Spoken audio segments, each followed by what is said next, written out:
Spurs of America, with your hosts, Michael and Jacob.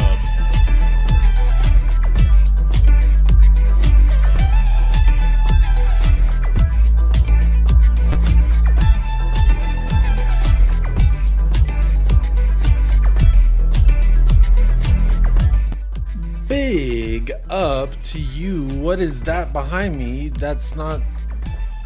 I didn't even realize. My wife cleaned the room. Speaking of clean the room, Youngman's son, is that you? No, it's me. But guess what?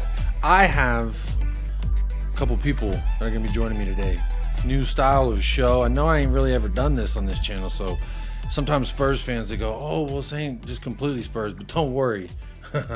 I will make sure Tottenham are in this conversation, no matter the conversation. I mean, oh, this is title talk. Shit. Hey. You know who's got administrative control of this? El Padrino. That's right.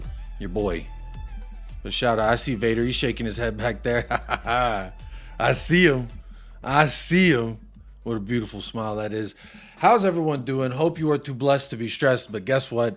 This is the first episode, first installment. So I'm going to figure out some kind of a better way to intro the show, other than I'm going to one by one bring on the guests in the order that they appear, because nothing better than shaming the late one. And whenever I bring out the last guest, you'll know that they're the latest one. So if you want to blame the show starting late, it's going to be on that guy. But it won't be on this guy right here. We've got ENDZ, the one and only from ENDZ TV. How are you doing, my friend? Long time since you've been on the channel. Hard to find a reason to get Liverpool on, but you know what? We found a way for you and for me. How are you, my friend? I'm good. Appreciate the invite, man, and bless up to everyone in the chat. It's a great time to bring us on, man. We're top of the table, and I'm enjoying a decent season. But yeah, it's I think it's based around time difference. If I'm going to be honest, man, I'd love to do more shows with you, bro, but we'll get there. Plus, we'll be seeing you over there at Anfield in just a little bit, so don't worry. We'll see you when we see you. As I like to say, it's a common saying here in the States. I'll see you when I see you. And speaking of see you when I see you, this guy, what a guy. He is unfortunately the enemy, but I like to use him as an example when I say, just because you make A, poor life decisions in life, and B, continue to do that every single day with fraudulent takes, you can still be a good person. So despite all the things he's doing to set himself back, he is still a great individual. We've got TJ Warren from TJ Warren TV, my favorite Arsenal in America. I mean, honestly, I feel like he's like my brother. I can't do anything but try and dunk on him at any chance that I can. So, hey, TJ, welcome to the show. Is this how you thought your debut would go, with a very welcoming welcome? I was expecting to get dunked on right away, but that just means that you're saving it for later. I know how you work, Jacob. We work every Monday together on Staffy TV. Now I'm making my non-watch along debut on United Spurs of America, and I gotta say, I'm honored. I'm happy to be here as a representative of the greatest team in London, Arsenal Football Club. Tottenham Hotspur, thank you. Yeah, I'm looking forward to the conversation. Very interesting day today. And I know Vader's back there getting ready to do his entrance. I'm pretty sure Vader's ready to stop streaming with me permanently because we've done every show. Yeah, he left at halftime. He brought the DOS. Yeah, you brought the DOS and you scared him away. We brought on DOS as a sub, and you know what? DOS performed. I'm not gonna lie, DOS performed. But big up ENDZ, obviously. Great to see you, my friend. Bro. And let's get rolling. Big up the chat as well. Well, we'll keep it rolling. We'll keep it moving, and we'll bring on your opposition, whom I had higher expectations, higher hopes. Maybe he can explain. When I say, I was telling y'all before I kicked the stream off that I have questions. This is the man I have the most questions for. Yes. At least today, because what are we doing here? But speaking of doing here, making his debut on the channel, a good friend of the channel, a great man, a great father figure as well. Yes. Fraudulent supporter of City, the one and only Vader from Vader Games. How you doing, my brother? Oh, here we are. Oh, there we go. Oh. Thanks for having me on. I'm feeling good to have this debut. It's long overdue. And for it to happen on this day of all days, it is key. 9 games left, man. and I know this debut is happening after a game versus Arsenal. You mentioned the watch along. I'm never doing that again, by the way. Why? TJ. I thought it went well, bro. I thought it went well. No, it was very well. You're a gracious host. It was a great show, but I couldn't release the full VATOR that I needed to propel my team for the win. So that's why I was adios at halftime. But thanks for having me on, man. Oh, of course, man. Of course. It's a long time coming. And you know what? Just like your debut's been pushed back further and further, so has Manchester City and Tottenham. So lucky for you, I would say. Because if we got to play what I saw today, it don't matter where we're playing, my friend. We are taking care of you. Taking care of you like I'm about to be taking care of my son, like I take care of my wife and my soon-to-be newborn daughter. I'm gonna be taking care of her. Oh, if that's what y'all got to offer for the rest of the season, I'm licking my chops. You think I saw anything impressive from your game today? I'll forgive you. It was yesterday, but I know you did. Heung-min Son, he's inevitable. Class, like foam will rise to the top, baby. And speaking of rise to the top, another debut. We're making debuts. This is a debut show with a ton of debuts. And I found another good reason to bring another, I would say, how can I introduce this man in the most egregious of ways? Some would say he's an adversary. Some would say he's a foe. I would say all the above, just add friend. We've got Andrew, the Winter Surfer. How are you doing, my friend? Yes. It's good, man. I've always wanted to do community service on YouTube, so the Spurs channel is sort of so good. It's all good. Well, I will say this. I think Vader got intimidated there, Andrew. Just like a halftime versus there he is. I think his phone was. I tolerate Spurs, but this is my only Spurs channel that I tune into. So so Hey, all the rest I'll take are fine, that. But this is That's the only actually. And can I just say I feel honored. I found a new sport. It's watching you on a watch along when Spurs are drawing or losing. You make sounds like a cartoon character when you miss shots. I wish I was as good at editing as a Belbashran, because if I could put a super clip just of your thing yesterday, it was brilliant. Just brilliant watching. People, if you're not watching your own game, watch Jacob on a watch along when Spurs are drawing or losing. It's unbelievable. And I mean that in the most positive way.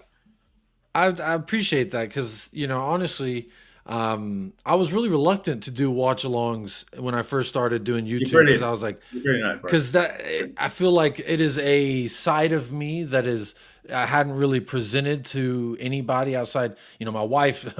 Some people think there's craziness going on in my house just because of the noises I make on game day, but I'm literally like, I do that out there and make my son cry and my wife mad at me, or I do it in here in front of the internet. And people like it. I've seen my reactions on like these really big Korean YouTube channels. That's kind of cool. So I don't know what any of the comments are saying, but it's still. I feel I see my little face in a little place in their thumbnail. I'm like, oh, is that me? Let me go see that. And sometimes they use the most embarrassing. I will say when I see myself back, I'm super embarrassed, and I don't. So that's why I don't go through and edit my own stuff because I can't. A lot of people do like best of their watch along highlights. I can't do none of that because I hate watching myself. I feel super cringe. But speaking of super cringe, TJ versus Vader today. I guess since Arsenal are making themselves feel like the winner, we'll start with TJ. What? You see this? I love being administrator here. I have all bureaucratic powers. Oh, you start man. saying anything, I can just remove you. I could play a clip. I could put a picture over your face. I have the powers endless. I'm quite enjoying this from the start. But real quick, before we keep going, let me just also say, Vader. Yeah. I'm gonna ask TJ first, but I don't know how much time you have, so I want to make sure that I get to ask you my questions. So TJ, tell me what I watched. I watched your watch along, and I did see Vader leave at halftime. Doss was there doing his halftime Rihanna impression, you know, little ooh, look at me, you know, that's what Doss doing at halftime. We all seen that. But TJ, from an Arsenal perspective, do you like your manager sitting back and just absorbing pressure and having, I think, 28% possession? For you, did you like what you saw today? Do you see it successful as a point? Do you think that it helps you more than it helps City to get a point? I don't know. I just think it's too fucking... I think we both did ourselves damage. We both damaged our title hopes today. And I see En's already over there smirking, and I would be too if I was him, because we literally you know those robots, the robots that punch, the toy that used to punch each other in the head, and then me and Vader's heads both popped at the same time, like we just knocked ourselves out, like literally. That's a great analogy. No, because look, man, like I'm really excited for Vader's take, because look. I got a point. I'm disappointed. I'm really disappointed, because while we were soaking up a ton of pressure, and big up to our defense, I thought Declan Rice and Gabriel and Saliba had a great game. It showed that we can bottle up any team in the Premier League, and you know we how do you say it? We put a blanket on the fire. We suppressed the fire a little bit here. We pocketed Haaland. Sorry, Vader. Just the case. Foden didn't show up.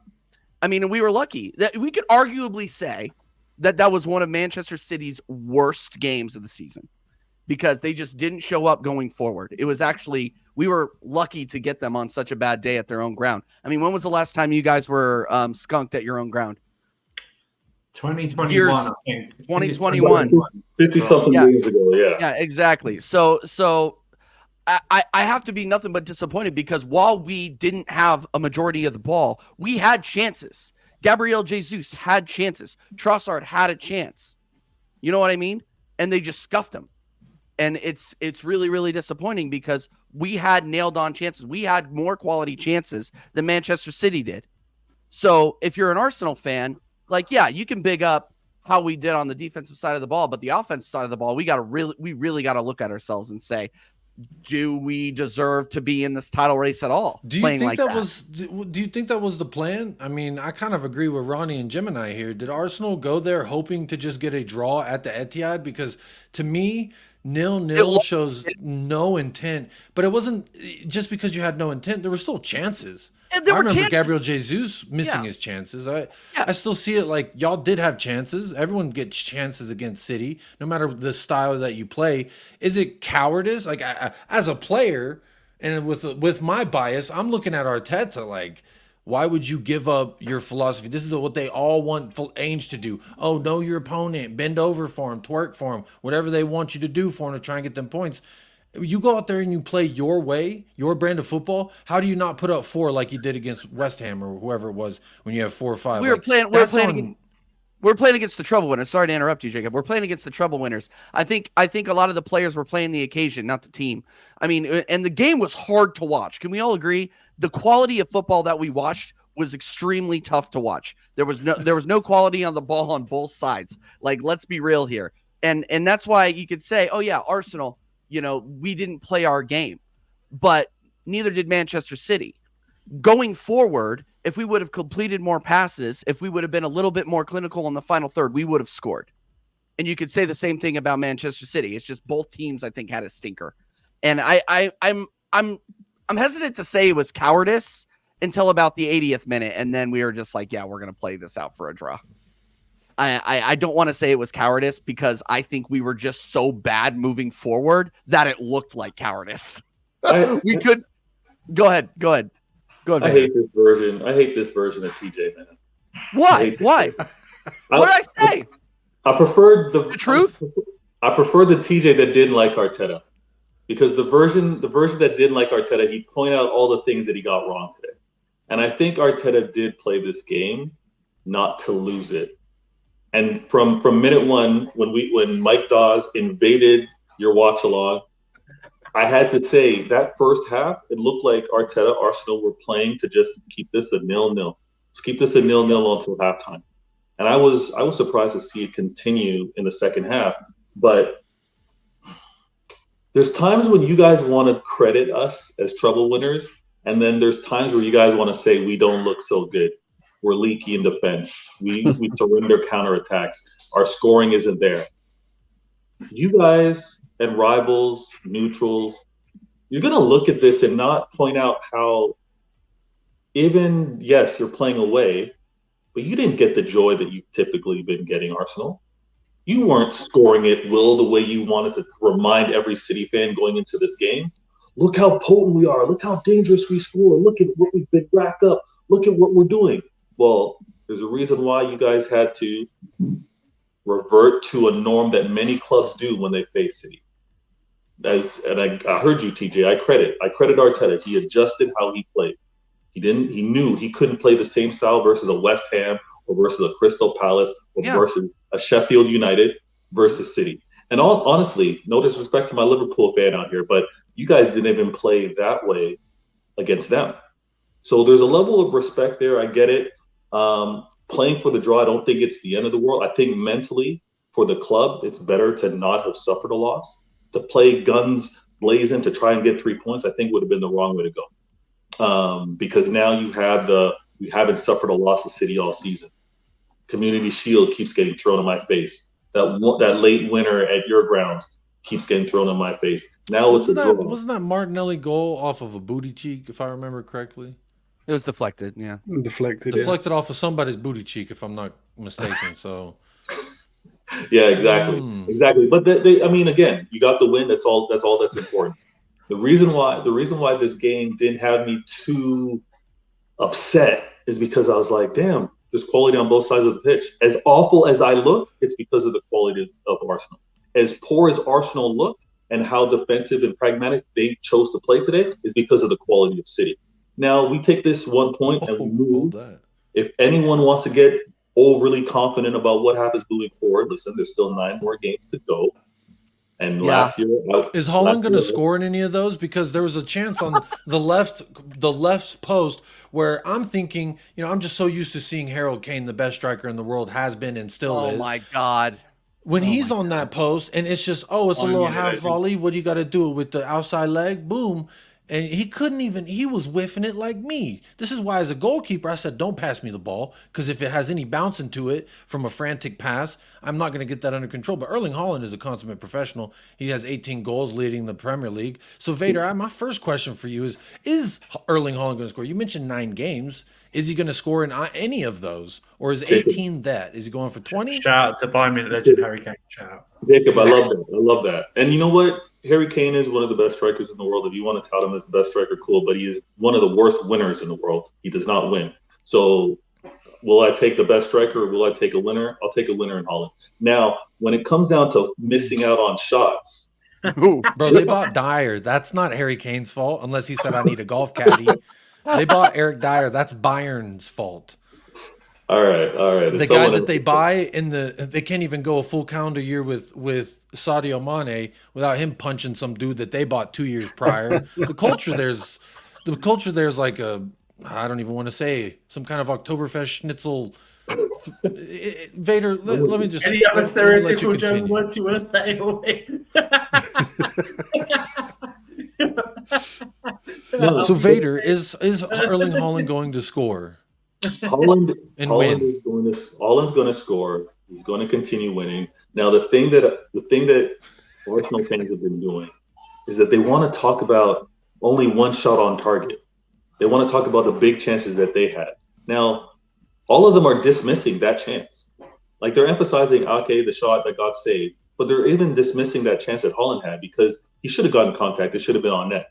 It wasn't like he was pocketed or he didn't have anything involved in the game. Also, Gabriel, he's turning into one of my most hated Arsenal players because this guy wanted to chirp. He wanted to chirp and talk to Haaland when, listen, it was a battle the entire day. It was a battle the entire day. He didn't do it by himself. He had Saliba helping him. I was watching it. I was watching that game. It was a 2-man defense against Haaland. That's why Haaland deserves the respect. But will he score moving forward 9 more games? Yeah. And you know what, Jacob? If he doesn't score the way we're accustomed to seeing him score, I think he's still an effective player. Because his hold-up play today, rivals, neutrals, especially you, TJ, I'm looking at you, his hold-up play was really good. His hold-up play was involved in the game. Mind you, there weren't many opportunities, but when he did it, he showed another level to his game. So don't write him off, Jacob. Don't. You're now seeing the best striker in the league, and you're going to see him in the league for a long time. You should start to admire him the way you admired Harry Kane. Does it frustrate you that they didn't? Can I ask him a question? Sorry. Does it frustrate you that they didn't give Haaland the service that I think he needed to score a goal? I mean, he didn't get many chances, but yeah, of course he was getting double teamed by the best center back pairing in the league. But I don't think. Just saying. Pause. I'm just saying, bro. Slight AO. But I'm just saying the service wasn't good. Towards him, I thought Foden was left a lot to be desired today. I thought KDB was average at best. Like it's one of those things where I would be frustrated if I was a Man City fan after that performance, because they tried to get balls in over the top. Gabriel and Saliba were always there. They tried. Ayo again. Sorry, I'm full of it. I'm on United Spurs. Bro, I'm on United Spurs of America. How is this not happening, bro? They once called this show United Squirts of America, so there's really nothing you can say that hasn't been said. I'm just saying. No, but true. I'm just saying though. But Vader, does the lack of service to Haaland frustrate you? Oh no. So I mean. Oh no. There's a bunch of wolf emojis. When I was that means that Hassam that they've ended on El Ahwa. So before I keep going any further, you're a bunch of frauds. If you put more than one wolf emoji, you probably still live at your parents' house. I'm gonna say it that way. All right. And one wolf emoji is good. You know, I get it. One wolf emoji is just perfectly sufficient. Everyone's here to show some love to Tottenham Hotspur. How about that? To recognize the greatness that is Tottenham Hotspur every single time. There's already over 350 people here, so big up. Make sure you do hit a like. I'm going to remind you again to like and subscribe to all the channels that I've got in the description of this video. But big up to you guys coming on over from This Is Football. Big shout out to Hassam. Big shout out to El Ahwa. Obviously, they were talking about Chelsea. Who cares? But Surfer, we'll talk about Chelsea. I do care. I didn't mean that. I said that, and then I was like, oh yeah, Surfer supports Chelsea. I forget that. But that's just because Surfer has such a wide knowledge of all ball that I was like, oh yeah, it's Chelsea that he supports. I forget about that sometimes. Yeah, I'm just neutral. Yeah. See, that's what I was going for. Let's shake your head, Vader. But look, real quick, make sure you do hit a like on the video. It is free to do. Make sure you subscribe to all these wonderful people. We are talking about City versus Liverpool, and I'm trying to ask Vader questions. If anyone on the panel has questions for Vader, please, now is the time. I think that he should stand trial for the sins of his team. What am I going to stand trial for? Listen, I'm failing to do what you should have done. I want to hear an answer to your question. I mean, how are you not 4 points to Arsenal this season? How are you doing that? Why are you doing that? Are you trying to help Arteta? Is this some kind of weird pet mind game where he wants to let his little caterpillar feel like he's becoming a big caterpillar? And I don't understand what's going on here. TJ knows this because based off of the game on the watch along, I spoke about how I wanted a few passes to be released a lot sooner to either get KDB involved. KDB was doing a few overlap runs and he was timing his run and no one would just give him the pass even to run onto. And the same thing went for Haaland. So I was frustrated for that. But it's also one of those things where it's like, you know what? We didn't take those chances, but at the end, we still had chances to win the game. So I'm not too upset with things. Now, the overall game and what this means, there's still so much to be played for. So it's not doom and gloom. I wanted the 3 points. I wanted this win because I wanted to shut up fans on the Arsenal side. I just wanted to do that. Didn't happen. I wanted you to do that. Yeah. Nope, we're still talking. Yeah, they're still going to be able to talk. They feel good. They feel accomplished. It's worse. They're not still talking. True. Where are you? So why? Have you heard the remix? The remix is now we've taken 4 points off 6 from City. Like that's what they want. Yes. Yeah. Shame. Right, Shame, I've had to Vader. listen to three, not TJ. I'll exclude TJ out of this. TJ's one of the few that haven't said this, but I've had to listen to 3 weeks of we're going to smash them. Stars are aligning. We're going to go up there. We're not afraid of the Emirates. Stuff like that. And you know what? Do you know who was? I wouldn't even say afraid, but do you know who paid them respect? Your manager paid them respect. Yeah, he did. Your manager knew that that's the toughest ground to go to in the league, barring maybe Anfield, stuff like that. But that's definitely the toughest away game in the Premier League, and that's what Arteta did. Arteta didn't play this like a normal game. He played this like a one-off, like a cup game, like a second leg away. Do you know what I mean? He played it like that, and you could tell. And I credit him for doing that. And actually, I think everyone goes, well, Spurs drew 3-3, Chelsea drew all. But I think even Pep's got a slight respect for Arsenal in terms of how they played, and he sort of changed his way as well. Because remember, there were 8 centre backs on that pitch until Rico Lewis came on. There wasn't an actual fullback, what you would deem a fullback on that pitch. And I've got to say, I think you just cancel each other out. Really, I think Gabriel Jesus had a couple of chances. Kovacic had that one that just went wide, but it really was a stalemate. I do question, though, when Haaland's the only real header of the ball that City kept crossing the ball in a few times. And I'm going, what are you doing? Because he's being marked by 2 people. You know what I mean? They're literally cancelling him out. Use him as a distraction, try and work that ball in. Now, I don't know about you, Victor, but what was your... I know he didn't play well, but when he brought Foden off, what was your reaction to that? Would you thinking like he should have moved Foden to the middle and see what he could do there instead of? My reaction was I forgot Foden was out there.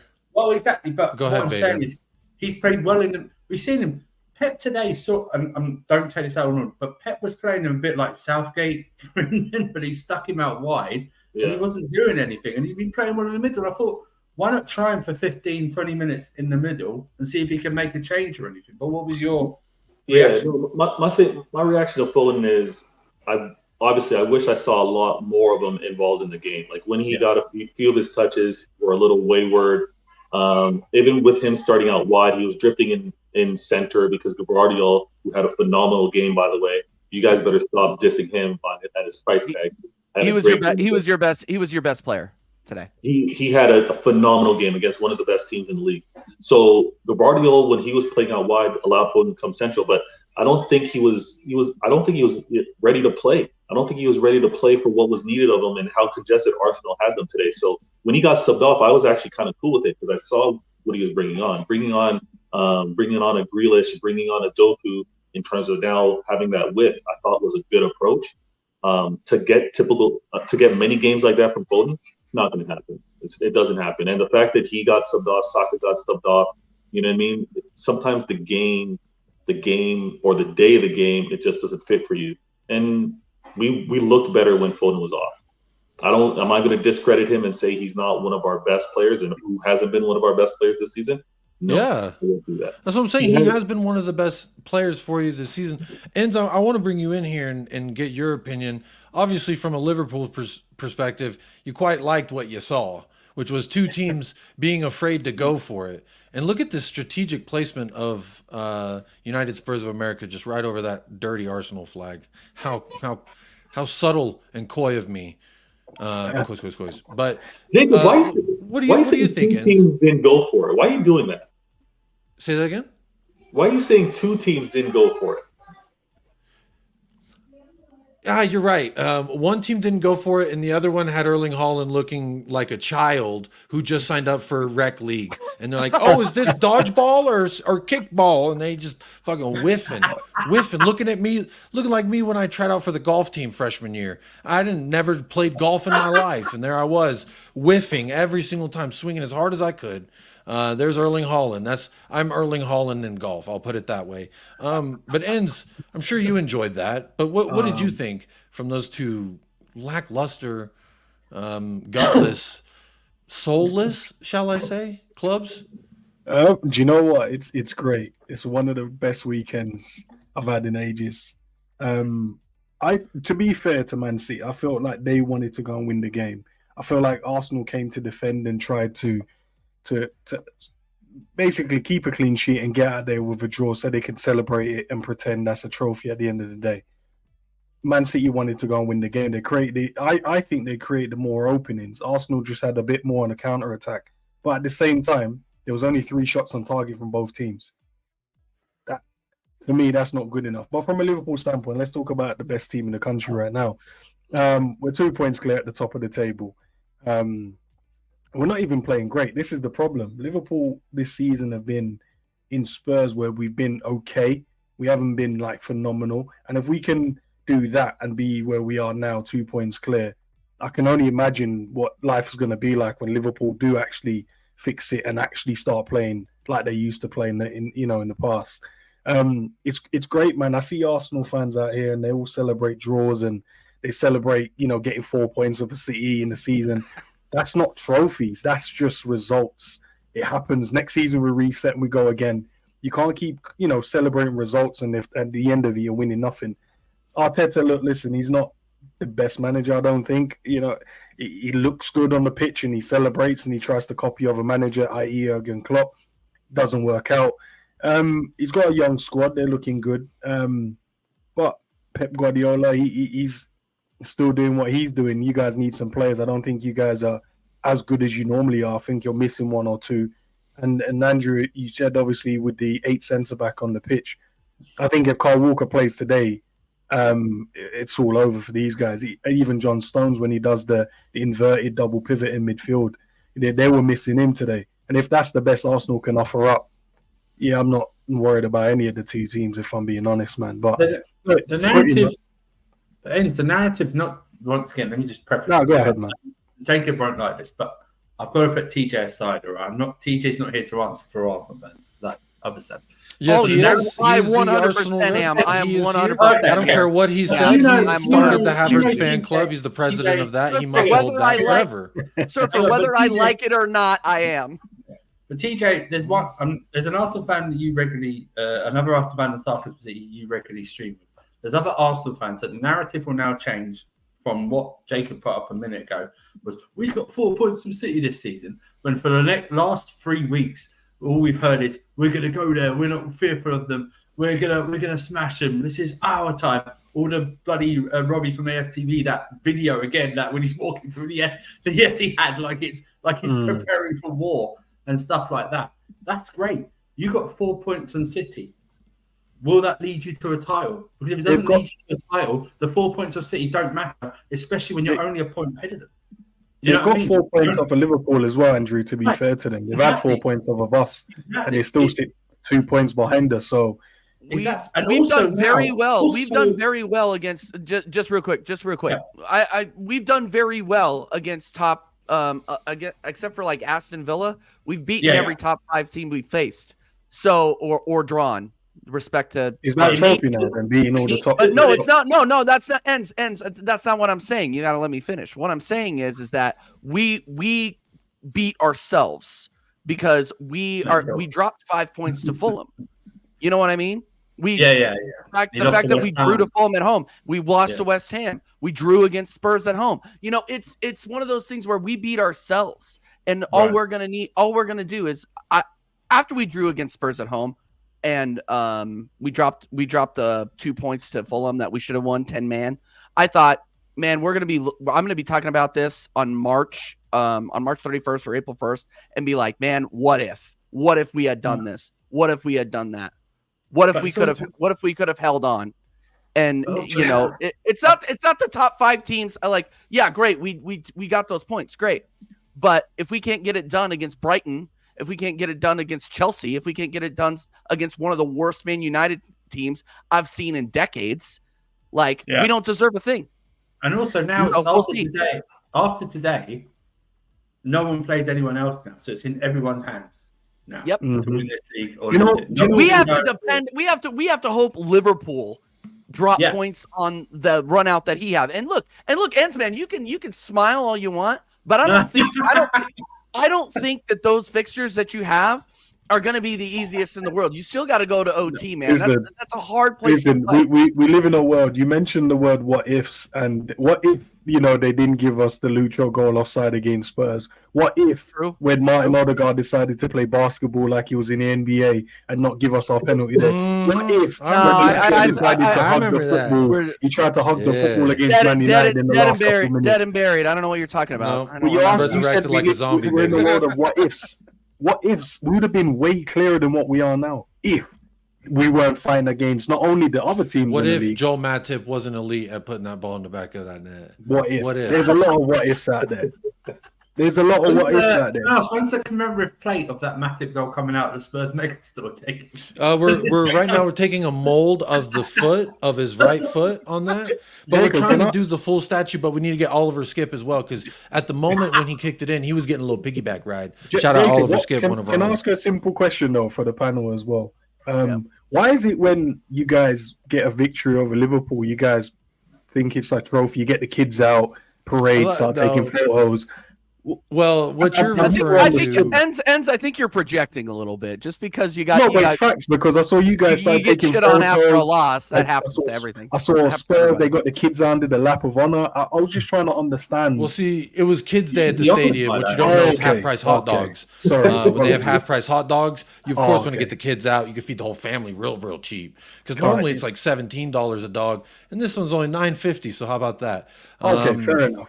You should be The on it. kids, then. field honoured. passes, they upgraded. See, the players, you just take a percentage out of your paycheck for Daniel Levy, and he'll allow you to bring your kids, and they get to have their own day on the pitch as well. It's fun. What they do at it's Spurs, just- they get half and half hot dogs. Like the Scots. Do you know the problem as well? When Yeah, Spurs half hot Spurs dog, got to half play each burger, team, yeah. right? Spurs got to play everyone.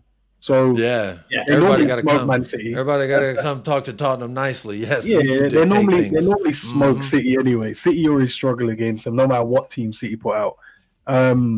Arsenal, Why that's is going to be that? a tough game for them. I can't answer that. He literally cannot. Spurs Mate, is a cannot tough place answer. to play, man. It's a tough place to play at Spurs. Just like Luton, tough pace to play too. Just like, well, they're even tougher. I haven't even scored a goal at Spurs. I have not scored a In the goal. league. Wow. You did in the FA Cup, so y'all feel good about that, I'm sure. Yeah, Andrew, what team you support? Sorry, Me at Chelsea. I'm Chelsea, man. A little. so you're just inviting anyone then, Jacob. That's all right. When Klopp goes, you'll know the feeling as well. So it's all good, man. When Klopp goes, and then some other American owner takes over Liverpool. Hold on, where James. is Chelsea at the moment in the table? We're top. We're Except top of the Cookies. If you scroll up on the table, you don't even see them. If you actually start from number one down, You have to move the allow cookies bit off the bottom of the screen, and then you'll see it's like that. Wolves, Brighton, and Newcastle are above you guys. And then, man, yeah. Interesting.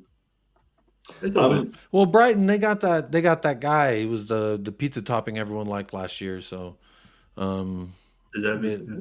yeah, he's very nice.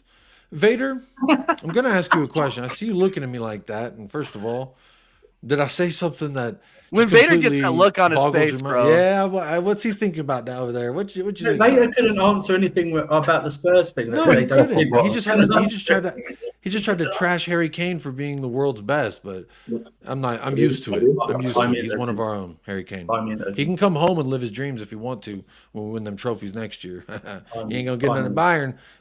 Leave that schnitzel land and come on down to N17, baby. What trophies next year? One of them. Are you entering the Audi Cup? Everybody in the chat. We haven't decided what the name of the preseason cup is this year, but I like how you just disregard the Tiger Cup like we didn't win that most recently. Audi Cup was, I believe, 2019. We've won a few. Walter Toll, since then, we won the Walter Toll Award, which he was the first African-American to play in the UK, I think it was. And we were groundbreaking, so y'all can hold that as well. We're groundbreakers. But sorry, Vader, continue. No, You broke ground on a hotel, I heard too. Congratulations on that. We just got approved. We haven't broke ground technically. We got approved for Hotels Coisafornia. That'll be on a plate soon. I mean, no, I've said this often. I don't hate on the Spurs model at all. I don't hate on the business model. I think it's absolutely phenomenal. You guys thought that I was taking jabs at you. I was not. I was not. Again, to be able to sell water in a desert is huge. To be able to grow a massive fan base, continue to grow revenue without winning is very impressive. So I don't. It's not impressive to sell water in the desert.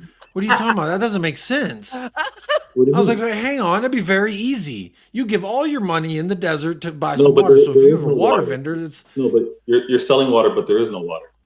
You're selling winning, but there's no winning, and you're growing a business.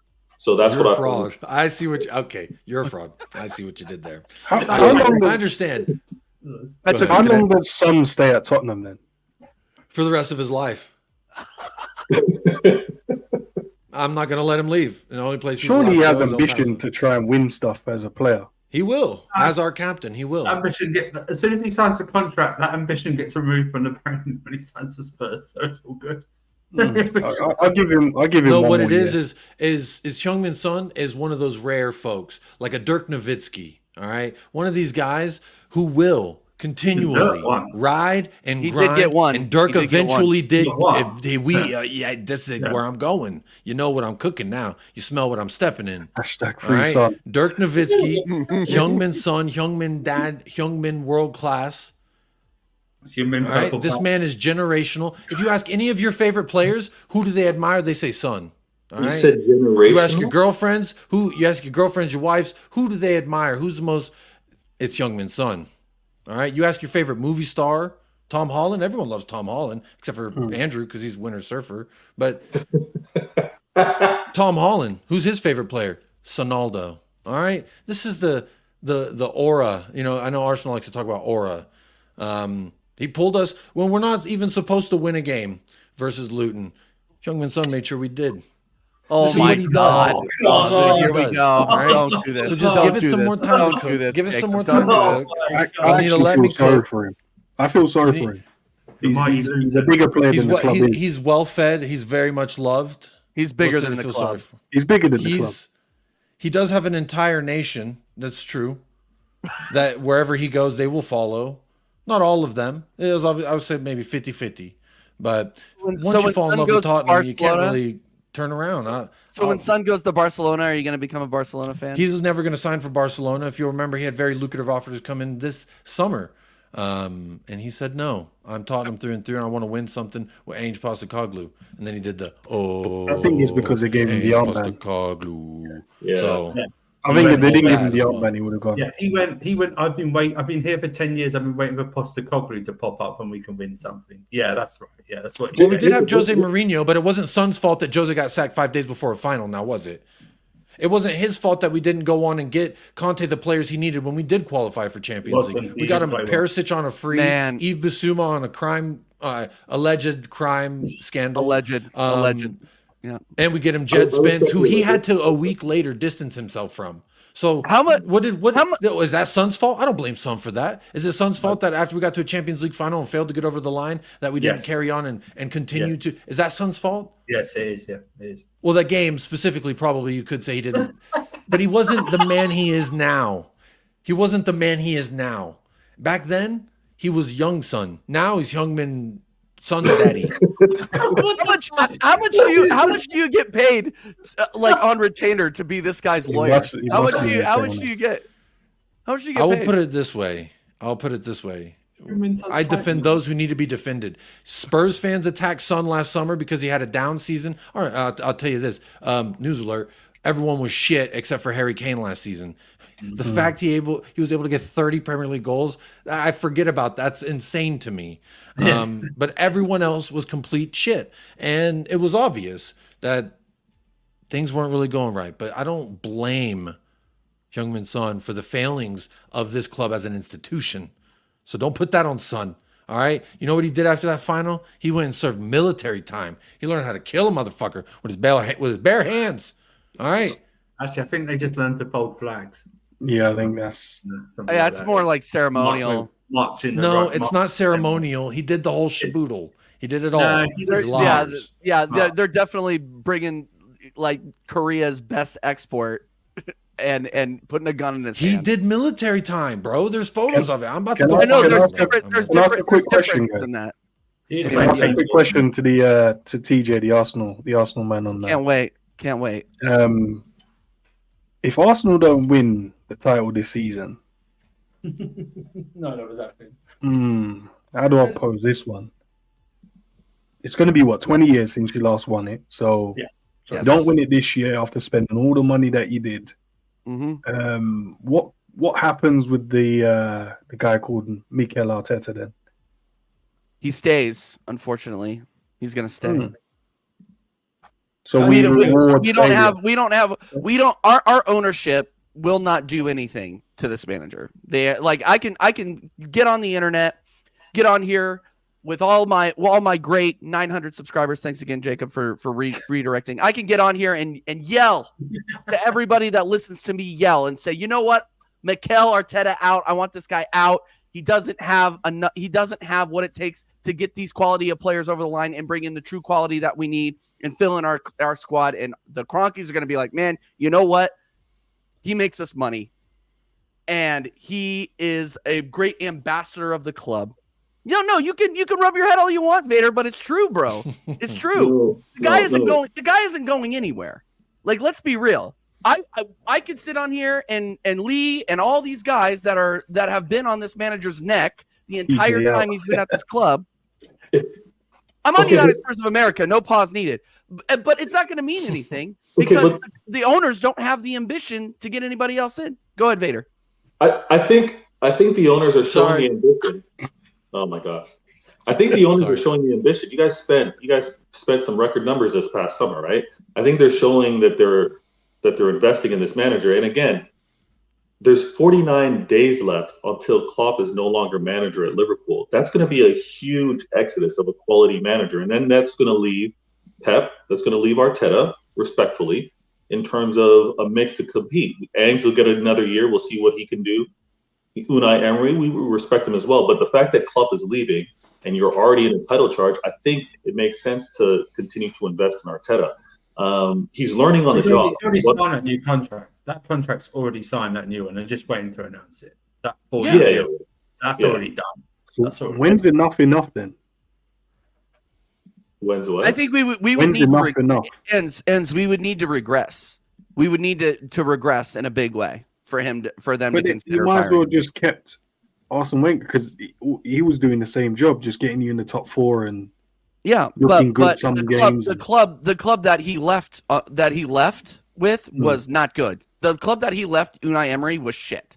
Like, let's be real. And Unai Emery brought in some good players to get us back into at least to be Somebody a cup won an FA Cup, right? No, that's what I'm saying. That's what I'm saying, Jacob, is that he got us into a position to win an FA Cup and was fired for it.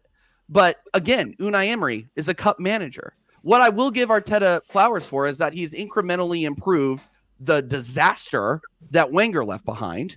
Like, let's be real, it was a disaster. But at some point, you have to say, when is the time up? When are we going to pull the trigger on the manager? Because the players are obviously here. We have really, really good players, world-class potential players. But the manager doesn't get the consistent tune out of it that's going to be enough to get past teams like Man City, to get past consistent teams like Liverpool. And eventually we're going to have to look at ourselves and say, hey, do we have the right guy in charge? Because eventually these players are going to start looking other places to say, hey, where can I go and win something? Mm-hmm. People think that Bukayo Saka is going to be around forever. People think that Saliba and Gabriel are going to be around forever. They're not. You know what Bukayo Saka will do? Do what his name leads to. Boo-hoo. I saw him limping off. He's like, I'm having a stinker. Can you get me out of here? You know, when you show up and you're like, I think I could do this today. And you like the gym starts kicking your ass. You're like, you know what? I don't think I'm capable of this. Did you see what Guardiola did to him? Put him on that. Saka played today, right? Yeah. Allegedly. Allegedly. Allegedly. He was on the pitch. There's photos of him there. He was on the pitch, but he was sprinting up and down the right side. Saka had a very good defensive game. Very good defensive game. Well, yeah, he was quick, big up TKA for the super chat. Says, "Grats on the new show." Jacob Gabriella owns Erlinga. Very nice, very loving and endearing. I do like to see that as well. I mean, he was almost. Thank you, TKA. Yeah, and I noticed this, and I called it out on the watch along as well. Jesus and Saka were almost playing as like right wing backs. For the first time I saw Battle. Oh, did you get rattled on? This is not what happened on the football tears, Vader. What happened on I the need to know football what tears, buttons Vader? they pushed. So Yeah. I'm gonna watch that back immediately after the show. Can't wait for the next American Waffle. Destroyer. Interesting name, but It's an AO name. I'm not gonna lie. Very much AO. No, I was not rattled. My whole thing is, and shout out to Terry. He has a great channel, but I don't like when he poses his questions and says, "Vader, you're clearly irritated or you're clearly rattled or upset," while he poses the question. So of course I'm like, no, I'm not. All and I right. guess in addressing that, I come across rattled. But listen. So saying how you feel doesn't make you feel good. Got it. All right. Telling you how you feel. So Vader, you're telling me that you're really upset at the fact that you were failures today, huh? Exactly. Cliche movements, but it was a good show. It was a good show. Now that draw at the end of the day, I'm not no BS. I'm gonna take this draw. I'm taking this draw. I would have preferred a win, but again, when I look at how Arteta set up, I'm like, it would have taken something special to score against how they set up defensively and the quality that they have. Like TJ, this is not a slight. I'm showing respect. Saliba, Gabriel, Ben White, quality defenders. Raya, shaky in terms of distribution, but he's a quality keeper. It would have taken something special to score against how you guys set up, even with Rice and how relentless he was. Jorginho making sure that things were compact. So when I see now at the end of the game that I'm able to leave there without a loss, and I had to play against that, I'm calm. Now I got 9 more games. I know ENDZ is talking about it's not looking good for Arsenal. It's not looking good for City moving forward. I wasn't impressed with how Liverpool played. You think they had a good game? You know what I mean? So I think there's drop points out there for all three of us potentially. And the fact that Arsenal and Arsenal's a point up, but the fact that through a win and a loss for Liverpool brings everything back into the mix, I'm not too stressed. I'm not too stressed. Do you know when you said obviously we haven't, the only difference I'd say Arsenal when they were at it, they look really good. They've been smoking some of the the lower end teams and racking up the goal tallies. Man City, they've just, when they turn it on, they're great as well, but they've just looked a bit shaky defensively in moments this season. With Liverpool, we haven't played great at all this season, but what we have done is found a way. Yeah. So we do find a way in the game, whether it's near the end of the game, whether it's halfway through, we find a way to get the result and cross the line. And yes, it's going to be a slug for the last 9, but we got 9 cup finals. One thing you don't want is a focused Liverpool team. And we're getting back our top players as well, back from injuries, which will massively, massively help this team out. Trent coming back, Alisson coming back, Curtis Jones, he's had a great season himself as well. He'll be back. And then a few of the other boys are, coming back around the team. So, and Jota as well. We're missing him. You know what I hate about this game? Because the game was on. I was doing, for me, different time zone, but I was dealing with brunch, getting everything set up for the family. But when I was watching that game, because if you go back, Salah was the one that had that errant pass that lost possession of Brighton, and then they started running down. He was winding me up all day. I knew because he was the cause for the goal that he was going to end up scoring. I freaking knew Salah was going to have an impact on the opposite end to right the wrong of what he did. He should have easily had a few goals today, man.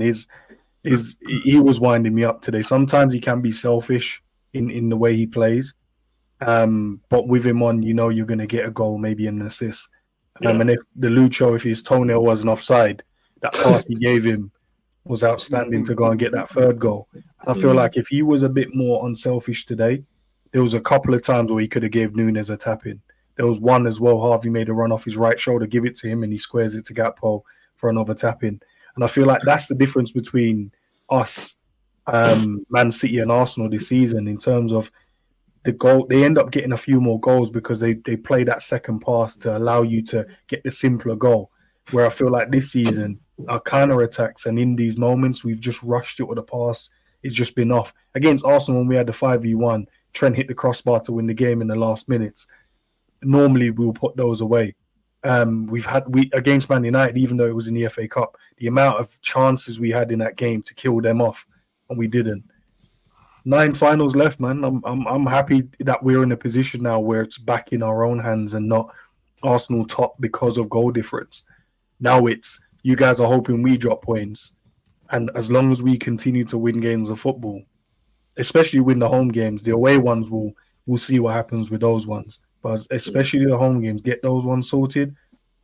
And I know Tottenham, they're not going to want Arsenal to win the title, so I know they're going to give their all for that one. And another little beneficial part about that I will say is we were supposed to play City, I think, like 5 days prior, 6 days prior, something like that. So that game, since City's going further and whatever the fuck, they moved that to be determined.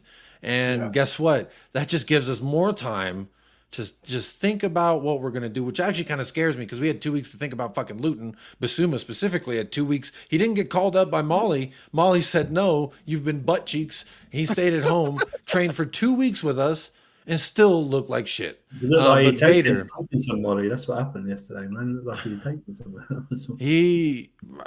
Some Molly. I see what no, he would have ran around more, I think. And he would have been more touchy-feely. It's a bit of low level, do you know what I mean? It's laid back. Just a slight dose, okay. But speaking of slight dose, Vader does have to dip early. So we're only getting a slight dose of the fraudulence level, but also the great human being that's under that nice Jordan hoodie. Vader from Vader Games. It is in the description of this video, as is everybody's channel. So please, right now, make sure you go subscribe to the every single person that creates content. But Vader, I want to give you your final say, and I'm going to give it to you in the form of Jeremy Doku. Some call him Beetlejuice. I actually rated him highly. I watched him a lot last season in the French league, and I thought he could cook. And then I saw him do some things in the beginning half of the season. I said, oh, wow. He comes on along with mega thighs Jack Grealish, the $100 million fucking haircut with a hair braid in it. The motherfucker that gave all this money to Aston Villa so they could go and buy all these damn losers and actually give us a run for our money, which they will run out soon, them broke boys. But Vader, what's up? What's up with them two? That's a lot of money. That's a lot of money right there. Okay. That's a lot of player. Couple things. I see you. Jacob knows. What's up with that? Jacob is an amazing host because he knows I gotta go, so he's gonna hit me with a few things that's gonna keep me here longer. I see what you're doing. Now I'm gonna point this out. Manchester City paid Aston Villa $100 million for Jack Grealish. That's us respecting the football pyramid and actually helping this league grow. So hold that. Another thing is that was in his contract. Shut up, man. He could only leave 100 million. Stop this football pyramid nonsense. I like that. This guy. Dude, get down, bro. Get down off the cross. We need the wood. I gotta go. Jeremy Doku. I'll say this. He's not polished, but Jeremy Doku. But I love what he's able to do. As soon as he was on that pitch, and I love seeing him on that right-hand side because you can see how more effective he is on that with that right foot. He got past. No, he wasn't on anymore. Kivior wasn't on anymore. Tomiyasu. He got past him a few times, made him look a little shaky. Now, if you guys are going to write off Jeremy Doku, if you guys are going to call him Beetlejuice, disrespect. You're going to call him Saint Maximin with no end product, disrespect. Disrespect to Saint Maximin, I do agree. He was able to actually get some GA in this league. Eating those words moving forward. I will put more faith in Jeremy Doku than Richarlison, than your boy Kulu, and with the exception of Son, because he's the only one of quality over there at Spurs. Jeremy Doku is going to be the best attacking player to your entire team, barring Son. So don't disrespect a man like that. You saw a glimpse of what he was able to do against Bournemouth. More that's coming. Don't hate on the man. I got to drop. He's got better GA than is Doku or Martinelli this season. This season, probably Martinelli. But Martinelli's It has to be Martinelli, but Martinelli hasn't been great either, and he's been injured. Martinelli's been in the league for a minute. Watch out! Listen, guys, we're gonna do more shows. I'm gonna hit you over the head with Jeremy Doku. Trust me, he's gonna be of quality. Jacob, thanks for having me on. Everyone in the chat, if you ever want Jacob to be quiet, ask him what his expectations are for Spurs this season. You're a fraud. That's my question. That's the next one. Owned, bro. Thanks, guys. Vader, bless. Thank you for joining us. I know it is a holiday. Go spend the rest of it with your beautiful family. Thank you so much for joining us. Go subscribe to Vader Games, everybody. One of a kind gentleman there. He is a fraud, but he's a great guy. Just like Surfer. But we're not going to talk about Chelsea. That's untrue. Yet. I'm not a great guy. Stop spreading that propaganda, please. That's all I ask. All right, fair enough. I will never say that you were a great person again. I don't want that. I've built up a character. Do not say I'm a great guy. That's all. You know what I mean? We were talking a little bit about Liverpool before Vader. I had to throw it to Vader so he could leave. And, obviously, what is it now? 2 points that you're clear of? So it is in Liverpool's hands. I'll start with you, ENDZ, and I want everyone to kind of weigh in here. What is the expectation for Liverpool? Because all season I've heard from Liverpool, oh, don't look at us. Oh, don't look at us. Beginning of the season, I had said they would be the dark horses to challenge City over Arsenal. Arsenal have proved me wrong. I thought they would drop away quicker. The fall is yet to happen. They're right there. Yeah. It's about to happen. They're right there. It's not about to happen. It's about to happen. It's right there, bro. 9 points, bro. We're 9 points behind you, and we're getting our ass whooped on different occasions. We're not losing to Luton, but okay. You were asking a question. Go ahead. Luton, can you do something for me? They might. But they won't. What are the expectations for Liverpool? Have they changed for you in the summer to where you're at now?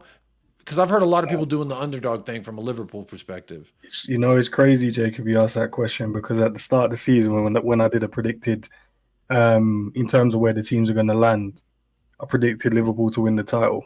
So when I did a show, big up to Savage, we did a show where we was ranking the teams. I think Arsenal was the one that finished second, and Man City was to finish third. So my objectives hasn't changed. I wanted to win the title because I felt we done a great job in terms of rebuilding the midfield in the summer. Yes, there was unknowns in terms of Sobo. We didn't know if he was going to be able to play in this league. Gravenberch, Wataru coming in late, McAllister as well. Obviously, we know he's been playing in the Prem, but we've had to use him in the 6th role this season because, we was looking for a 6, but he was the only one that we could use in that role until we got Wataru in, and then he needed a bit of time to settle into the league. So my objective hasn't changed. I wanted us to win the title. I predicted us to go and win it. I wanted us to win all 4, but obviously we know we're not going to win all 4. We've already got 1 in the bag. We've got another 2 to go and win, and then we have a great treble season, and we have a massive parade at the end of it, as we normally do as a big club. But yeah, mine hasn't changed, bro, at all. And a lot of people I saw now change their objective in terms of, they wanted Liverpool to finish 4th. They thought they were going to finish 5th, and now they're riding the wave or the train or whatever it may be. And that's why there's still a lot of nervous Liverpool fans out there where they're like, I don't know if we can win the league, and they're nervous around it. I'm confident, man. I feel like this team has been in this position before. And yes, we was missed out by a point or 2 because Man City's been, outstanding in terms of their points accumulation. Arsenal are still new to this. They've only had this ride for one season at the moment out of the last 20. So, listen, I can't wait to see what happens, man. We've got 9 more finals. And then let the better team win, man. Yeah, that's going to be Liverpool Football Club. It is all in your hands. I just didn't know if that would actually occur. I always figured it'd be up to City. What were you going to say, Surfer? I'm just thinking because I think Klopp's a madman this season because he's leaving. Because I've already seen it. You're in Europa League. That second leg was it against who was it against? It was a French team, wasn't it, or something like that? Toulouse. In this, like, when you were already 5-1 up from the first leg, he still played a particularly strong team. And even when you went 3 or 4 up, he even brought Van Dijk on with 30 minutes to spare. And I'm just thinking, because he knows it's his last season, I think he's not he's going to try and flog this squad as much as possible. My only fear would be that if you rough up Antalata in the first leg at home, because he's at home, which we will. Yeah, that's fine. But like Which the we will. second leg with the running, that he will play a stronger lineup that way, and that might come back to bite you if you pick up an injury to. But also this season, though, which I have been surprised at, since considering the rotation, is that I picked Liverpool to be in a title race because of the attack. I think they're in a title race because of their defence more than their attack, and partly the McAllister. I even know that Van Dijk's had he's been basically, in terms of centre-back partnership, he's been speed dating. You know, he's had so many, and Trent's been out, and Robertson has been out, and even Alisson's been out. That's been the most impressive part of that, with the continuation. Connor Bradley, I've never heard of him, and then all of a sudden he looks like a very stable right back. Defence has not been settled this season, which is the most impressive part. And on a side note, I would say this: no matter what happens this season, McAllister deserves to be. When we do the teams of the seasons at the end afterwards, McAllister has a very good shout at being in team of the season. He's been today. Somebody's passing today was just like he should have had about 4 assists today. I'm telling you right now, Salah should have had at least 4 goals. He should have at least 2 in the first half. I mean, he refuses though to use his right foot. That's the problem. Do you know what I mean? Do you know? I respect that point. The point you made around the defense, but I feel like as a whole, we've scored, I think, nearly 130 odd goals now. Might have been more, maybe just less. I think from an attacking standpoint, I feel like the boys have clicked. The numbers, I think all of our forwards are on double figures in terms of their GAs and whatever. The defense, yes, you're right. Virgil's had 100 different partners this season, and he's always found a way because he's the more ever staying. He's the fit one. He's always touch wood, nothing happens to him, and he can stay as fit as possible. But you're right, man. We're missing Trent, Alisson. That gives us a bit more stability and a bit more control. You've not City fans will go on, we're having a KDB, blah blah blah, and all this shit this season and stuff like that. And then Haaland was out for 2 months. Arsenal have been the least affected by injuries. They might be trying to catch up with the but they've had like a settled side. But whether it's his own match when he picked for Leicester games or stuff like that, but he's had the most less settled team this season, and we're looking. He's ahead in this team should. I'm sorry, conventional wisdom dictates that this team should be battling in a 3rd or 4th position, but it's just. Do you know what? If you look at it across the season so far, and everyone gets injuries. I know Chelsea has a boatload of them as well. But if you look across the season, man, where we've had Alisson out, Trent out, Matip we missing now for the whole season, and he was in good form. Kanate's been injured, Robbo's been injured, Tsimikas was injured, Gomez had to go and fill in over there, Curtis Jones, Gravenberch, McAllister, when someone tried to put a hole in his knee, he was out for a few weeks as well. Sobbo was out with a hamstring. Mo went away to AFCON and then came back and then had a hamstring injury as well. We know Jota is out. He's on his way back with a knee injury. Darwin Núñez, he's had a hamstring and a groin.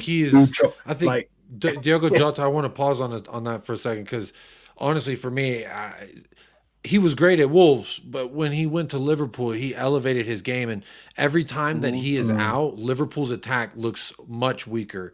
And Luis Diaz and whoever can try as much as they want. I think he is almost as critical to your attack as Mohamed Salah. I think when you have Diogo Jota and Salah, you can give a shit who's out there on the left. And I think that's why Diaz looked so good initially, was because he had a supporting cast around him of that talent. Diogo Jota, to me, is a very crucial piece to Liverpool's title hopes, in my opinion. But again, it is all in your hopes. But everyone's back next week. So everyone's back next week for Liverpool. Next week. That's the information. So Curtis will be back. Alisson should be back the same week. Jota is out doing the ball work. Trent has been. You got what? Sheffield United at home, Man United away. Mm-hmm. I think that's a testament. That's a testament, though, to the squad. That Kelleher's come in, Kwanzaa's come in, and you're not like going. So we're playing 2 academy players on right back. Kwanzaa looks good. Kwanzaa looks good. Kwanzaa's probably saved them.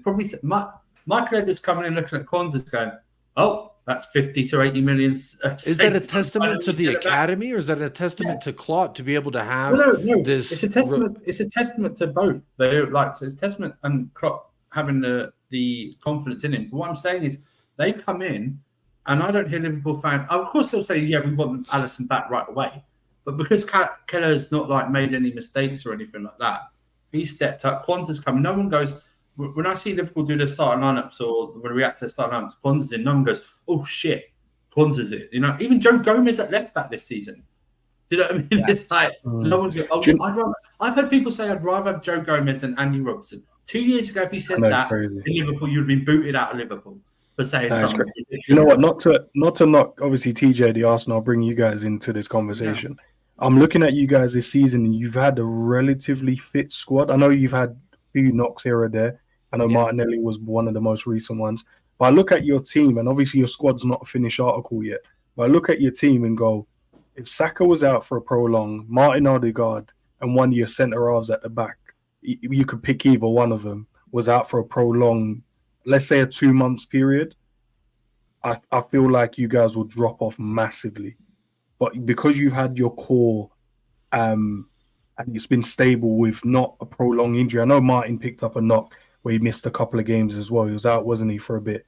Yeah, like 2 or 3 games. It wasn't prolonged. And I know you guys obviously need to improve in your squad, and it's not a knock on them. But I'm like, if you guys have even, and it's not making excuses, if you guys have picked up the same injuries we had to the key players in our team this season, I feel like you guys were massive. We would have dropped off. Well, we would have dropped off, but that's another kind of indictment on the manager a little bit too, because the manager. I don't think the manager trusts our youth players at all. I don't think our youth system is made to inject anybody into the first team. Like how many youth players under Mikel Arteta have come on and made an impact for Arsenal in the first team? I'll tell you, zero. Like, yeah, you can talk about Charlie Patino coming on 2 years ago and scoring at Sunderland.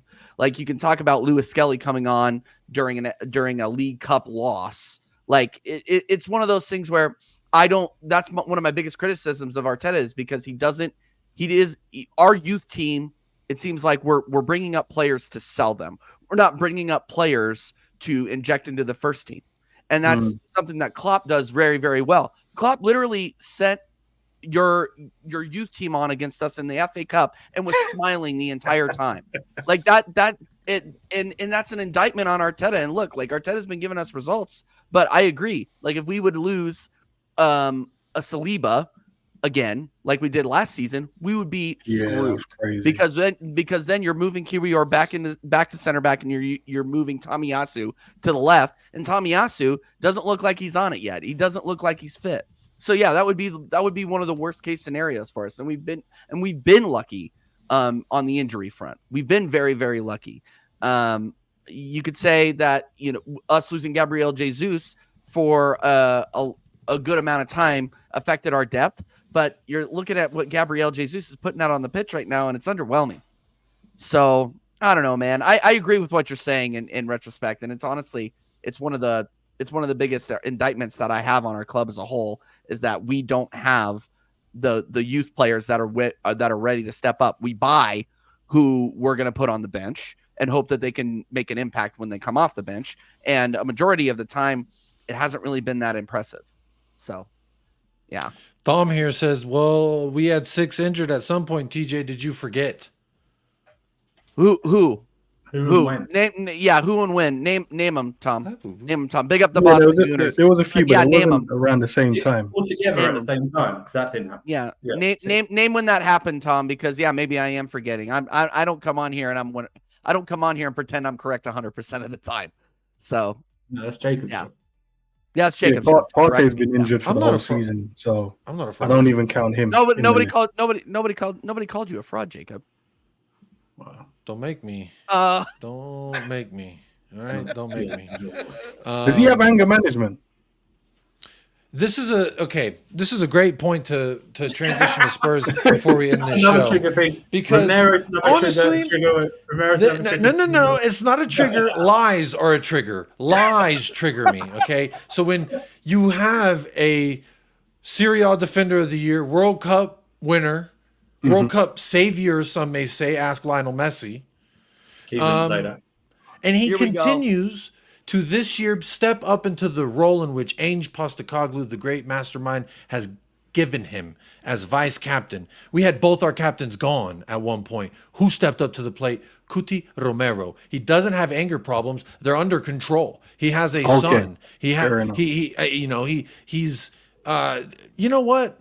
If you'll allow me, you may not have seen this. TJ, you got to hold that every. Jacob, control your breathing. Good.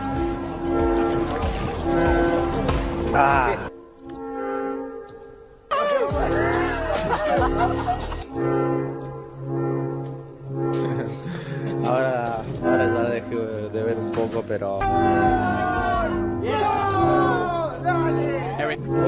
Morning.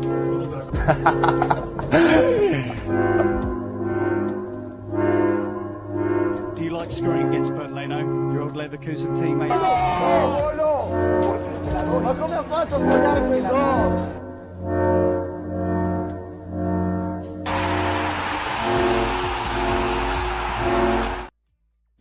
Yes, I love that. Why is this happening? Yes. Do you notice that? Do you notice that Jacob, that video had nothing of his defending? You notice that video, right? Because of Nothing in there. copyright. That's not my fault. Tell YouTube. You tell YouTube. You take that up with YouTube. That's not my fault.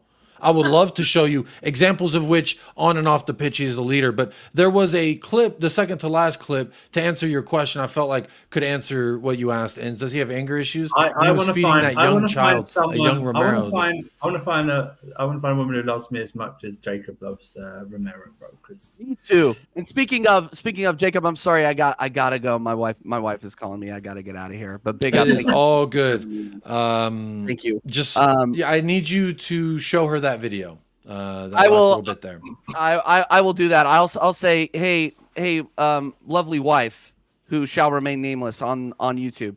This is We're nameless and faceless. Jacob wanted me to show you his favorite player, and that's why I didn't start. He's not my dinner on favorite. time. I just, again, like with Son, when people disrespect the greatness that he is, and they put these lies, these rumor, propaganda out there, they spread. It's like a little nasty little virus. You know, if you piss in the bed, the pee-pee, it's gonna take the mattress soak up all the pee-pee, and that's what's gonna happen when you allow these lies, cancerous thoughts and nomenclatures that surround these players. Like Son can't dribble. He just dribbled the fuck out that entire squad versus Luton because everyone was being a bunch of bozos. He also won a Puskas for dribbling. They say, but that's years ago. Well, you know what? Give him a Puskas again because he's cooking.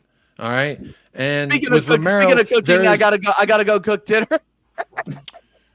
Big yes, note. I should. Yeah, Jacob, big up. Sorry, There's the link for TJ. Make sure you subscribe to TJ. Even if you're not an Arsenal fan, but I encourage all Arsenal fans to. He's all with the propaganda. He believes his gaffer, just like Saad. Full screen. Let me see it. Bro, say that again with your chest. I believe my gaffer. He will win this league for me. What happens if he doesn't? What happens? But big up TJ. Thanks, guys. Are you gonna be live tomorrow? You got something? I'm gonna be the only thing I'm gonna be live on is American Waffle tomorrow with you on Staffy TV. So are we doing it Tuesday? Subscribe to that. I thought we were doing it tomorrow. I have no fucking idea. I have no idea either. But I will be live. I'll be live on Tuesday, and then I have to take a little bit of a break because me and my wife are going on vacation. So I will be live for my normal Tuesday show. Only if I'm lucky. My normal Tuesday show. It's one of those things. It's a solo show, inspired by Jacob's solo shows and how he runs his ship over here. I really, really appreciate it. It's going to be on Tuesday. So American Waffles on Tuesday, people. But big up Jacob now. He's on the road to 1K. There's 1K.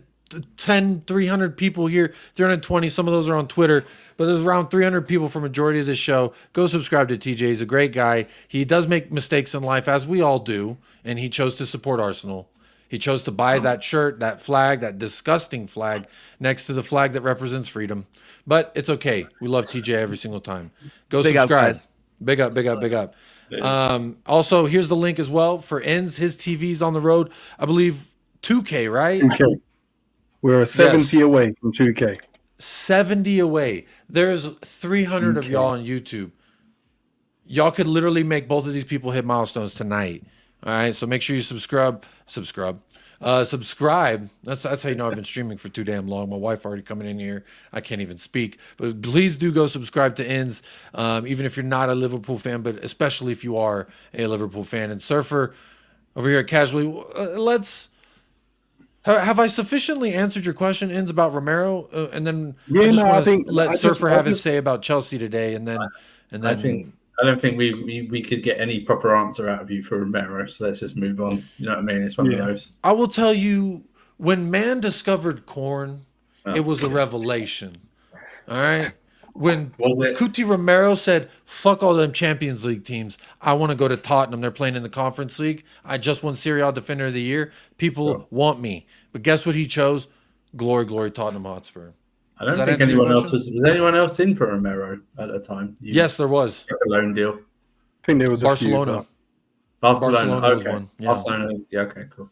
So we're bigger than Barca. We're bigger than Bayern. This has been confirmed. No, it's just that you could pay, and Bayern didn't want to pay, and Barca can't pay. So that's why you would pay the next season 40 million for him. That's why. Well, it pays to pay.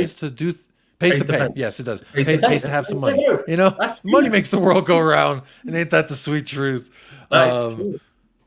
Yeah, but Staffy, it's Tuesday. There we are. See, I thought it was Tuesday. TJ said Monday. TJ's a fraud. But subscribe to TJ, subscribe to Casually. It is in the description of this video. Obviously, if you are watching this back on playback, big up yourself. Again, big up Sam for the redirect. But Surfer, and for all the Spurs fans, I will be going when I do my episode tomorrow or Tuesday. Probably not Tuesday because we play on Tuesday. When I do an episode tomorrow, I'll talk more in depth about what I thought truly about Luton. But if you want to know how I felt about it, you should just go watch the watch along. I'll tell you how I felt about it. 2 hours. I was not happy at halftime. I'll tell you that much. 2 hours will fly by. Honestly, it won't be that long. It'll be amazing. But Surfer, y'all were up. Yeah, twice. And Burnley were down a man. Didn't Vincent get sent off as Staffy joins? Well. Hello, Staffy. Oh, there we go. Look at that. First of all, TJ is very unprofessional to not know his schedule for the week. He was the first one to confirm that he's available on Tuesday, but all of a sudden, I don't know he's on Tuesday. No, you knew, TJ. You're just unprofessional. That's the difference between you and everyone else here. And speaking of everyone else here, big up everyone else here, especially Andrew, because we already know Surfer is. You can't spell Winter Surfer without win in it, and this guy's a winner every day of his life. So big up Surfer. Well, if you check his pockets, he's a Linterlurfer because there is lint in his pockets. I'm sure of it, and you can't spell Linterlurfer without double L's. No, so because when I wash my clothes, I empty the pockets. Anyone knows that, Jacob? That's just a fact of life. Okay, it's just a fact. I don't believe for a second that you wash your own clothes. Of course I do. I've got my own house. Why don't I wash my own clothes? Probably hire someone. I feel like right. My legs just went off for no reason. But we were just about to talk. I mean, very briefly about Chelsea. Surfer. Yeah. So you were up twice. I didn't know that. I knew that you were up once. That's a little bit more of a cookie to crumble. What happened? Well, that usual thing. Couldn't finish. What's going on? Couldn't finish. Couldn't finish. Had multiple chances, and defensively, when it comes to set pieces all season, it's just a complete mess. I would like to, whoever invented the term zonal marking, I hope you burn in hell. I swear to God. I hope you burn in hell. Zonal marking. I mean, when has a zone won anything in life? Do you know what I mean? Oh, we won because of a zone. Do you know what I mean? Or when you're putting 5 under 6 foot guys on the tallest players and stuff like that, it just doesn't make any sense. But to me, it was if we I don't mind missing chances if the defense can do their job, and they didn't, stuff like that. But we had multiple chances. It's embarrassing. It's 10-men Burnley. Do you know what I mean? It's not like it's a 19th place team. These next 3 games, I said no less than 7 points. But I was thinking Burnley would be 3 of them. They should be. Burnley should be 3 of them, and it just doesn't. Aren't they last? Wait, where are they in the table? It doesn't matter. They're down to. I mean, there's no. Can I just say? I know they're in the relegation. This might sound arrogant. But there's no real excuse for drawing to Burnley either home or away. Do you know what I mean? especially under these it's, conditions. There's no. If it'd been reversed and we'd gone 2-0 down and down to 10 men, I might let it slip. I might go, okay, we were down to 10 men and we were down 2-0. But no, bro, it's not good enough. It's not good enough whatsoever. Barring Cole Palmer, every other, should take a look at themselves. I mean, yeah, I'll go on the goalkeeper about that. Definitely, he had a hands play in that second goal, but he also made a save early on, and people are going, "Oh, he's rubbish. That's his first mistake in goal, and that's cost us."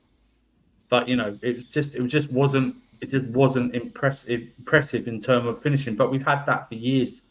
We're just not clinical enough. When it did happen, our defense, we would at least have the defense to go, okay, well, we're going to win 1-0. That's fine. We just can't finish. We need to sort that out. And it's just not happening anymore. And it's just one of those things. But the only thing I'll get on Pochettino is his comments coming out about all this data shit about we should be fourth and stuff like that. It's like, bro, he's not played on that.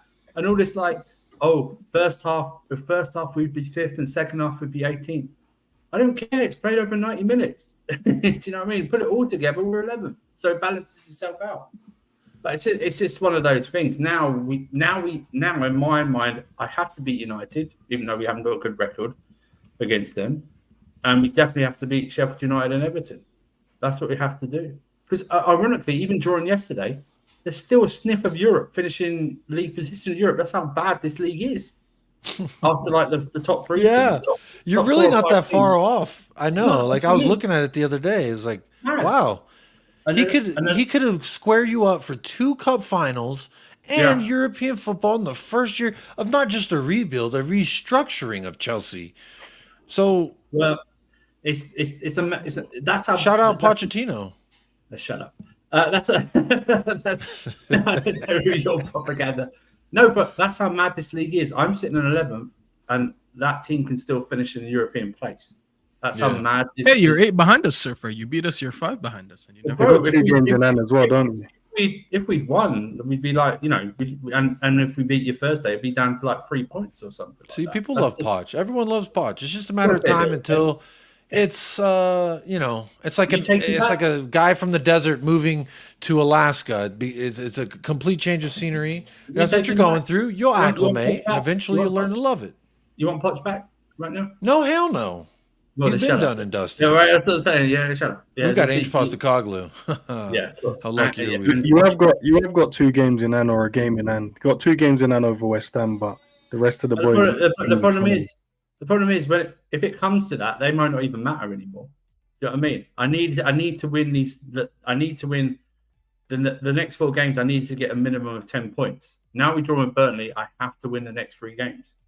Do you know what I mean? I have to beat United, Sheffield United, and Everton. I have to. That is a mandatory. You have to beat them, and we create enough chances.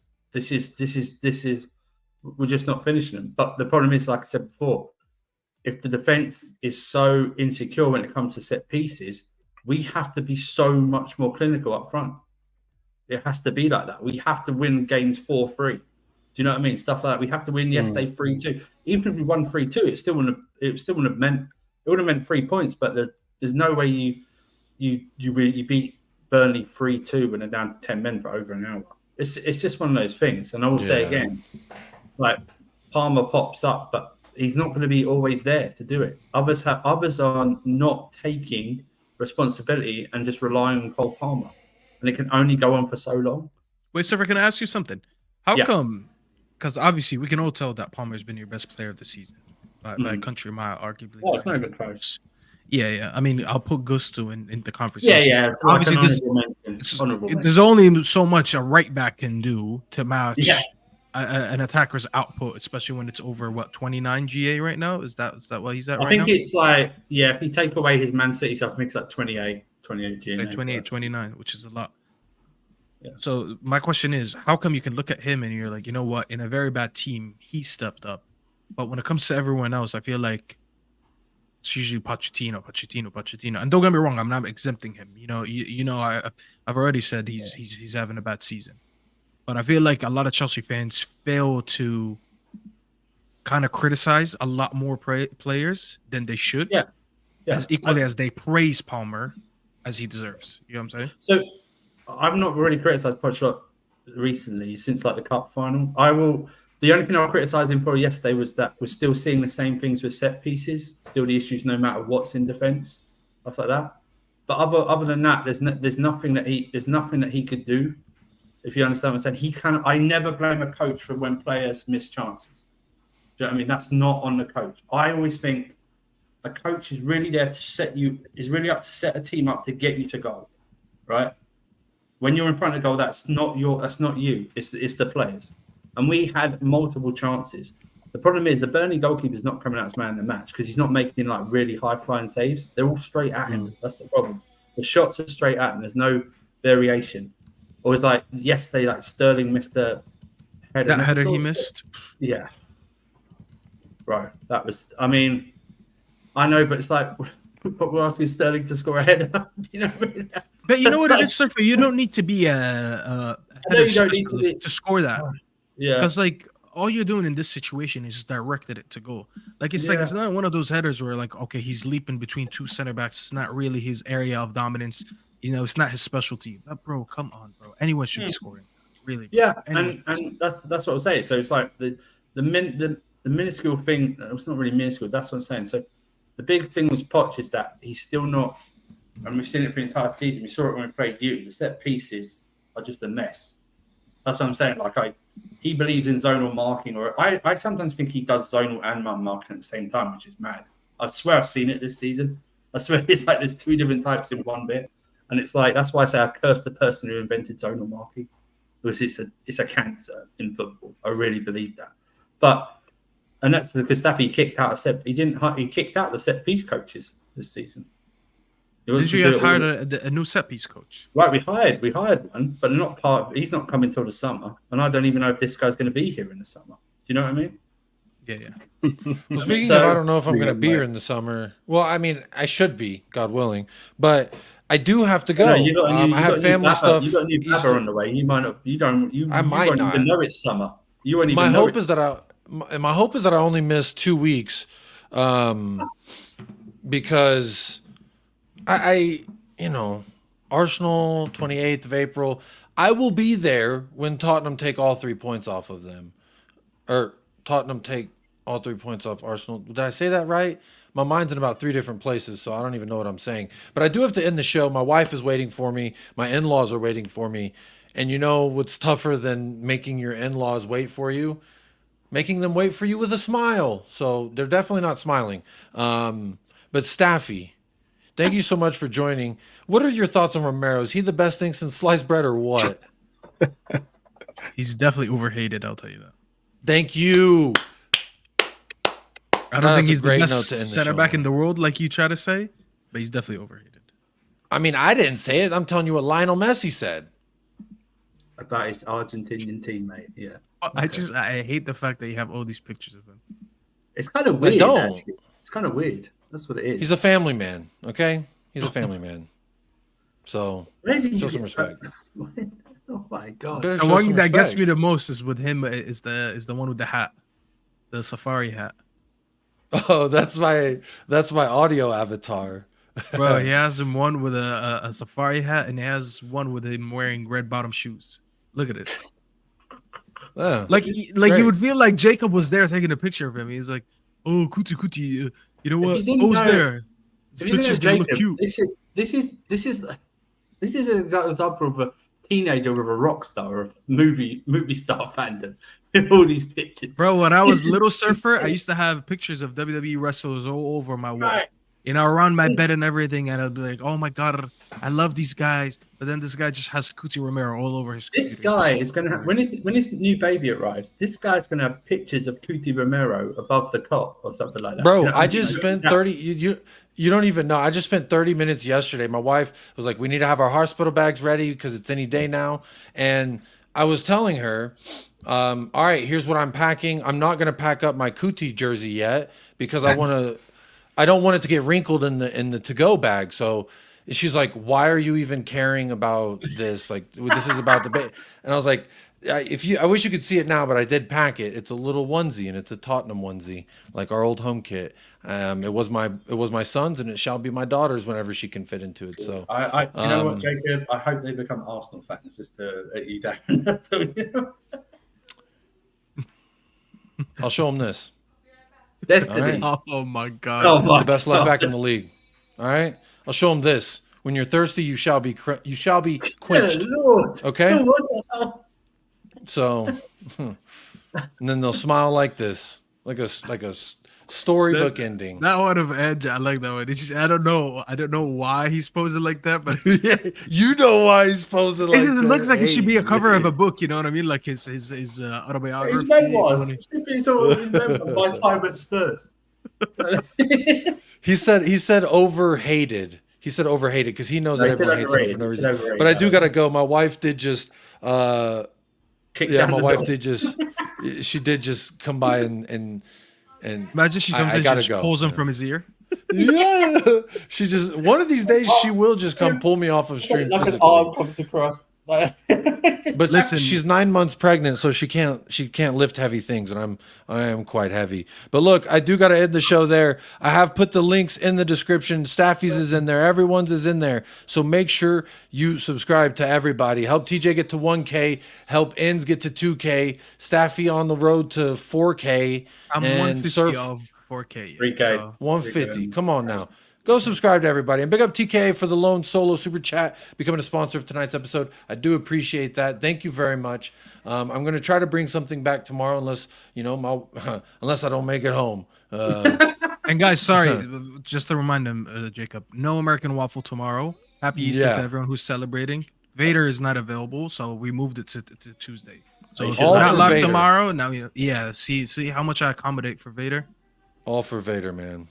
Big up Vader. We will be there Tuesday, American Waffle at Staffy TV. So make sure you are subscribed. We do it every week. All right, rain, snow, or shine, except for a baby being born. That'll disrupt my appearances, but not American Waffle. So make sure you do subscribe. That's going to do it. So as always, folks, these last couple things for you. If you haven't already liked and subscribed, you probably aren't going to anyway. So I hope you have a great rest of your day being a fucking hater. And then also, these last few things are for you. I want you to stay blessed, stay fresh, up the lads, and come on, you Spurs. Oh yeah, y'all don't know the sign out. I do the quiz.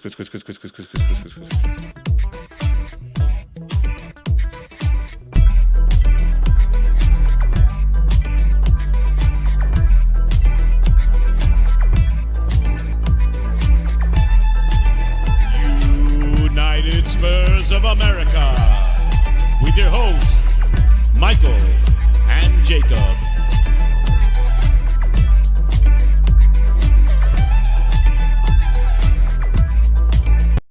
Good, good.